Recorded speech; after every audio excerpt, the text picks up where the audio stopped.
Welcome to the Cross Canada Spotlight. I'm Mike Arsenault. Every week we take a look at a handful of the most interesting and entertaining stories produced across the global news network.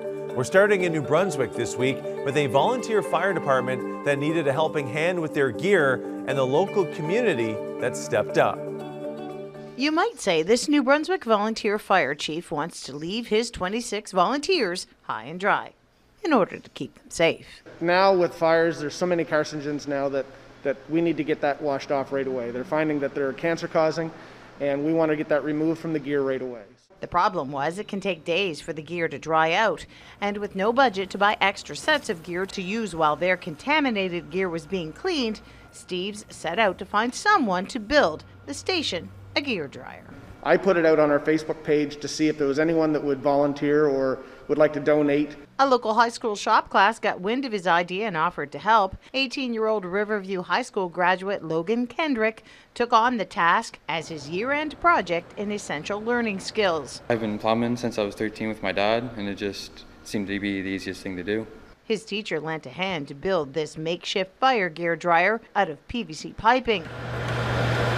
The contraption pumps out enough air to dry 3 sets of gear in just a few hours. It works great, and our gear no longer has to sit for 2 or 3 days to dry. Steve's is truly blown away about the support from the local school and from community businesses that donated the building supplies. The school donated the labor and the time, and we're donating our time to the community to help, so it's a win-win for everybody. He says when other volunteer stations get wind of the idea, they just might come calling too.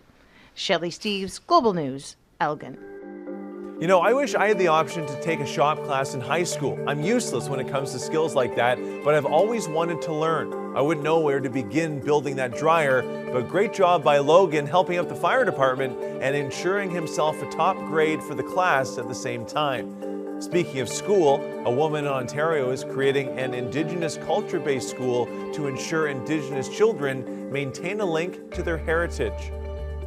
The way that our culture was taken from us is a good place to start getting it back. And this Anishinaabe mom plans to do just that. Ashley Wynn is the founder of Sage and Sunshine Culture-Based Private School. It launches in September, combining the Ontario curriculum with Indigenous teachings. Wynn is currently running a day camp out of the soon-to-be classroom. The goal for her Sage and Sunshine students is simple. I just hope that they feel connected to their roots again, and that we revitalize the language and all the cultural practices so that they can teach their kids and all the generations to come. Teaching her own kids about their culture is how this all started. She began homeschooling during the pandemic, integrating Indigenous teachings. I just wanted to make sure that my own children had it for their children. Growing up with a non-Indigenous mother in Sault Ste. Marie, Wynn's only connection to her culture was through her Ojibwe language class. It really made me feel like I had a sense of belonging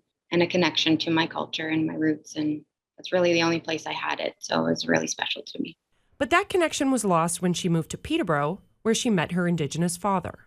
He also is completely displaced from his culture, so he didn't really have anything to teach me either. While studying early childhood education at Fleming College, Wynn took an Indigenous history class. That's where she first learned about residential schools. That really got me to dig a little deeper into my culture and figure out where I came from and how I can help. Creating the school is one of her ways to help. She's also fundraising for 8 low-income Indigenous families. Money from her GoFundMe campaign will cover the cost of their children's tuition. Jessica Nisnik, Global News. Ashley's passion for her culture is evident, and though it wasn't easy for her to connect with her Indigenous roots, it's good to see that she's trying to make it easier for Indigenous youth today.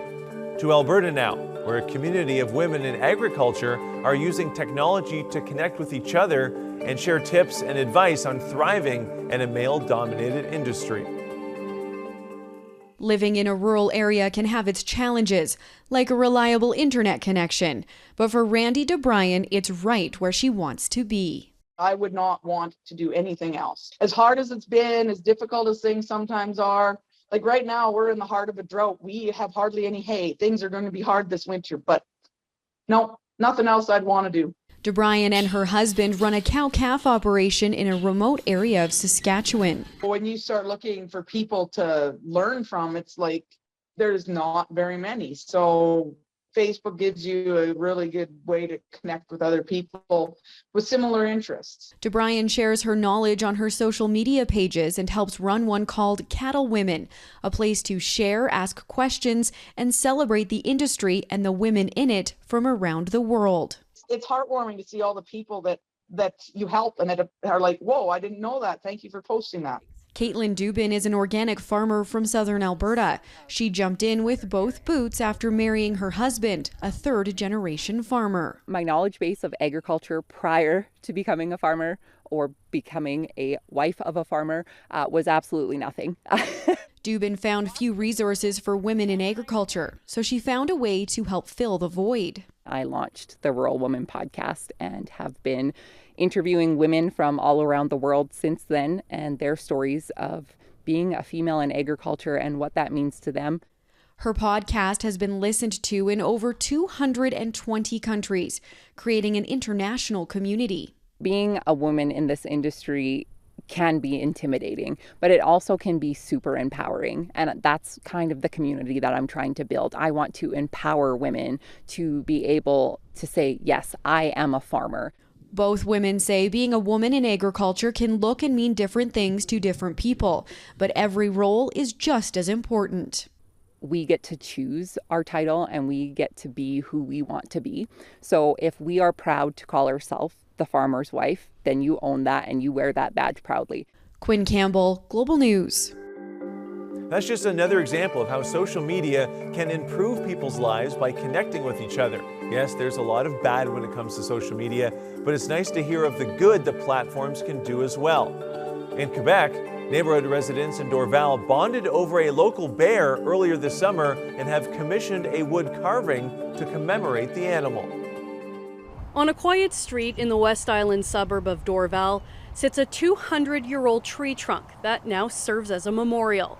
I kept thinking, what can I do to give an homage to that poor bear? Joanne Iwasu is talking about a bear that was found roaming a block away in the backyards of Dorval homes last May. Police and animal control were able to capture it and told residents it would be relocated. But days later, it was euthanized. My tree had that disease that was affecting all the ash trees of the area. And I tried everything to save it and I couldn't. So the bear went. Iwasu says many of the residents were upset and thought the neighborhood could use a pick-me-up. I had seen in the newspaper there's a guy with a chainsaw who carves trees. So one thing led to the other. Iwasu got in touch with an artist from Rigaud who is no stranger to bringing life back to trees on the chopping block. Dale Ruff has been carving tree trunks for nearly 4 years and recently carved another bear at Beacon Hill Elementary in Beaconsfield. She called me and told me what her idea was, and I sketched her a few drawings. After some creative brainstorming, they agreed on the design that is now in front of her home. I think it was 7 hours straight carving with big saws, and the next time I go back, it's going to be smaller saws and more detail work, finishing from the face, claws, and all the details. Ruff will be back on Saturday to complete the bear and will add 3 coats of varnish to preserve it. I just put in my earbuds and check out for a few hours, but I really enjoy doing it. I'm glad she called me up. This was one of the funner ones. Residents say they're thrilled with their new neighbor. Love it. Dorval's a beautiful city, so it's nice to see things like this. Been doing a lot more walking around, and it's one of those things that's kind of nice to see on the way to the lake. Elizabeth Ogalis, Global News, Dorval. The artistic talent required to make those carvings is incredible. I love watching time-lapse videos of projects like that. Much like the dryer design from earlier, I wouldn't know where to begin. This week's stories are making me feel inferior. Our last story of the week takes us back to Ontario for the refurbishment of a birdhouse city. They flew in from all over. There was a cardinal from St. Louis and a blue jay from Toronto. Just kidding. Actually, it was a pretty good crowd on hand to unveil some of the refurbished birdhouses at the Macaulay Mountain Conservation Area. We've actually been able to put up 38 birdhouses. So there were about 55 up, and At its height, Birdhouse City had over 100 birdhouses. I grew up coming here as a kid, and to see it fall to such disrepair over the years was quite truly it was devastating. But thanks to a dedicated group of volunteers and a caring community, Birdhouse City is flying high. Their efforts to raise money, to restore these structures, to get volunteers, to get the support from the community to help install the posts and lumber, it's been absolutely amazing. It's as diverse of a community as urban planning is in any community. So you have the old houses that have just gotten a paint job. You've got some with an addition on the back, and then you've got some brand new houses. Birdhouse City has actually been around since 1980. The dwellings for our fine feathered friends are modeled after area landmarks like the Crystal Palace and even McPherson House. And now some are better than ever. We had people with all kinds of different sets of skills and interests in the birdhouses. That's Brian Lackey. He helped organize the 50-odd volunteers that worked on the rejuvenation. We don't intend at this point in time to try to build many more than 100. One of the questions we get about Birdhouse City is how many birds or how many houses are actually occupied. They're never all occupied at the same time. They're too close together. Birds like a little bit of privacy. Birdhouse City is located at 224 County Road 8 in Picton. Mike Arsenault, Global News, Picton. You know, if I was a bird, I probably would definitely pick Birdhouse City as my residence. The detail on those birdhouses is really impressive. That's it for the Cross Canada Spotlight this week. Be sure to watch Global News Weekend Saturday and Sunday mornings at 7 a.m. on the Global TV app.